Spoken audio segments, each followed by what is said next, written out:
नमस्कार दोस्तों, ये video editorial compilation for mains का पार्ट है। आप प्लेलिस्ट में जाके एडिटोरियल की वीडियोस पेपर वाइज और टॉपिक वाइज देख सकते हो।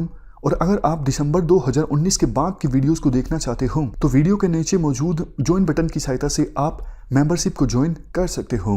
चलिए डिस्कशन स्टार्ट करते हैं।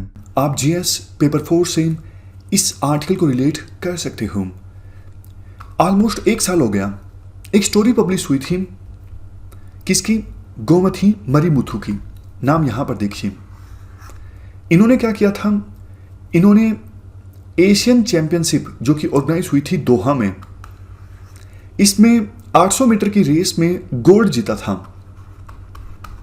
और गोल्ड जीतने के बाद जब इन्होंने अपनी स्टोरी बताई कि मेरे फादर की डेथ हो गई थी और उसके तुरंत बाद कोच की भी डेथ हो गई, तो इस स्टोरी ने बहुत सारे लोगों को इंस्पायर किया।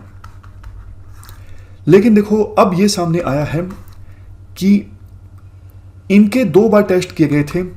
एक बार फेडरेशन कप जो ऑर्गेनाइज हुआ था पटियाला में, और उसके बाद जब ये एशियन चैंपियनशिप ऑर्गेनाइज हुई थी दोहा में, उस दौरान भी इनके यूरिन का टेस्ट किया गया था। दुखद बात देखो ये है, इनके सैंपल्स से अब ये साबित होता है कि इन्होंने प्रतिबंधित दवाओं का सेवन किया था। नाम है ड्रग का 19 नोरेंट्रोस्टीरियोन। ये दवाई प्रतिबंधित है। स्पोर्ट्स पर्सन्स के द्वारा किसी भी समय इस दवाई का सेवन नहीं किया जा सकता। लेकिन जो सैंपल्स लिए गए थे गोमती मरिमुथु से, उनसे साबित होता है कि इन्होंने इस दवा का सेवन किया था। अब देखो, इंटरनेशनल डिसिप्लिनरी ट्रिब्यूनल 4 साल का बैन लगा सकती है इनके ऊपर। इनका करियर खत्म हो जाएगा, ज़्यादा संभावना यही है। और इसके अलावा जो एशियन गोल्ड इन्होंने जीता था एशियन चैंपियनशिप में, वो भी इनसे वापस ले लिया जाएगा। आर्टिकल में कहा जाता है, देखो सबसे बड़ी गलती तो नेशनल डोप टेस्टिंग लेबोरेटरी की भी है। हालांकि इनकी तो गलती है ही। इनका अभी ये कहना है कि मैंने ऐसी कोई दवा का सेवन नहीं किया, मैंने नॉन वेज फूड कंज्यूम किया। हो सकता है कि उस पर्टिकुलर नॉन वेज फूड की वजह से ये जो स्टीरियोन है वो मेरी बॉडी में आ गया, इन्होंने ये बोला है। बट आर्टिकल में कहा जाता है कि भैया जो एशियन चैंपियनशिप ऑर्गेनाइज हुई दोहा में, उससे 2 महीने पहले पटियाला में ये जो फेडरेशन कप हुआ था, यहां भी तो इनके सैंपल्स लिए गए थे ना। तो अगर जल्दी से उन सैंपल्स का रिजल्ट आ जाता, कम से कम हमें इंडिया को एज ए एम्बेरसमेंट तो नहीं फेस करनी पड़ती ना। अगर पहले ही रिजल्ट आ जाता तो हम भेजते ही ना गोमती मरिमुथु को कहां पे? दोहा में एशियन चैंपियनशिप में पार्टिसिपेट करने के लिए। लेकिन इस लेबोरेटरी ने रिजल्ट पब्लिश करने में बहुत देर कर दी। अब वाडा वर्ल्ड एंटी डोपिंग एजेंसी ने इस लेबोरेटरी को सस्पेंड कर दिया है। आर्टिकल में यह कहा जाता है, जो हम आंसर्स में इस्तेमाल कर सकते हैं। देखो, स्पोर्ट्स ब्यूटीफुल तभी हैं जब क्लीन एथलीट्स स्पोर्ट्स में हिस्सा लेते हैं।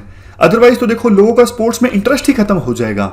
अगर डूबियस रिकॉर्ड्स वाले जो स्पोर्ट्स पर्सन्स हैं वो स्पोर्ट्स में हिस्सा लेंगे, एथिक्स के साथ अगर स्पोर्ट्स पर्सन्स पार्टिसिपेट करते हैं, बेशक हार जाएं, लेकिन सबसे ऊपर होनी चाहिए एक ऐसी भावना कि हम ईमानदारी के साथ स्पोर्ट्स में हिस्सा लेंगे।